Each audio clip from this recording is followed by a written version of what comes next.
You've changed. I've seen that written in comments a few times in my career. Some in the last couple of weeks.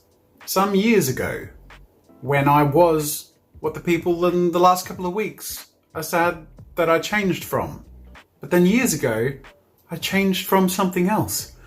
It's almost like people should and do constantly change and evolve. This is a strange concept. I think the way people often mean you've changed, if they say it in a way that implies you've changed for the worse or from something that used to mean something or whatever it is that they say. And by the way, not many people say this, but some people prefer, in my case specifically, it's usually in reference to my video content where I used to do a lot of tutorials and I used to be able to do a lot more community stuff and give people individual attention and stuff. But the reality is I had to change, and I'm glad I changed, and I'm in a better place because I changed. And I understand that the nostalgia of looking back and seeing that you got value from something, or you had great memories from something, or you preferred the delivery style or the authenticity feeling that came from something that something has changed from.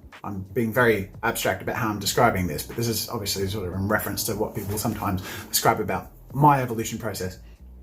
The reality is change is necessary. And in my case in particular, I get really bored of doing the same thing too many times. And tutorials were fun for a while when YouTube served it. That was one part of it, because one thing that is a core part of me is I'm a, I wouldn't say competitive person, but I really, I like making the graph go up. So it's not so much about beating other people, it's more about beating myself constantly.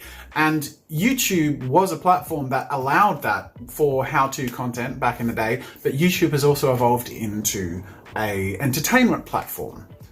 YouTube's changed. It's true, it has.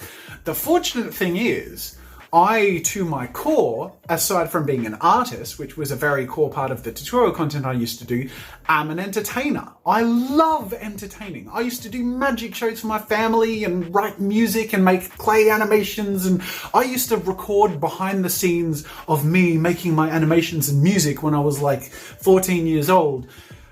For what? No one watched it, but because of the idea of entertaining someone and presenting to camera and all that stuff, it really excited me. So the evolution of YouTube into an entertainment platform wasn't one that made me change into something I didn't want to be.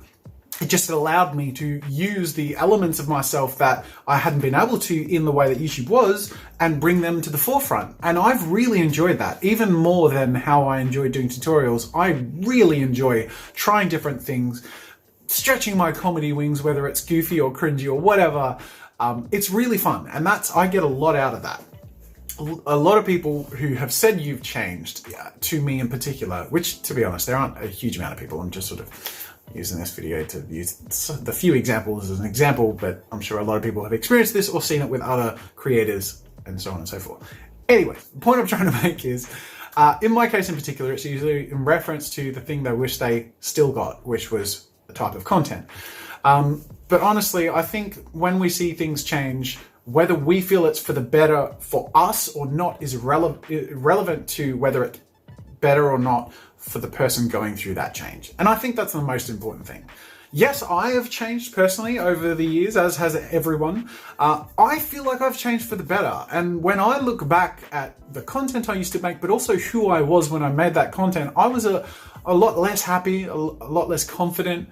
And now I'm much happier and more confident and more adult, believe it or not, even though I act like it a lot less sometimes than I was. And the part of me that will never grow up is a core part of me that will never change. And there are a few, I think that's the most important thing when you're sort of looking at yourself and how you evolve over the years, is to recognize what is the foundational element of you that cannot change in order for you to be happy. And for me, it's ambition and stretching myself and being creative, trying new things and taking myself and my projects new places. And it's being a kid. I found art and creativity and animation and just my passion for art when I was 11 years old. I feel like an 11-year-old a lot of the time. It's the reason I'm so goofy in my videos, and I know sometimes that's a bit cringy because I'm my dad and I'm turning 30 this year. That's depressing. Holy crap. That was more than half my life ago that I discovered art and creativity. Oh great, I'm feeling a little existential now. Yeah, that's the part of me that won't change. And I'm gonna be like, if there's anything I know about myself, I know I'm going to be, if I live to be 70 or 80, I'm never going to retire, because I'm always going to make stuff, because it's where I find much of my true happiness. And I'm going to be that 70 or 80-year-old in a studio, whether it's a film studio or just a workshop or whatever, making stuff. Hopefully in virtual reality. I think things will be pretty developed along by then. And things will change. My audience will change. My business plans will change as YouTube changes, as you change, as the internet changes. Change is inevitable. But how we deal with it and how we focus on feeding the foundational parts of ourselves shouldn't change, and are the most important things to keep in mind as everything shifts around us. Speaking of change, I've been alluding to the fact that there's going to be a big surprise coming up.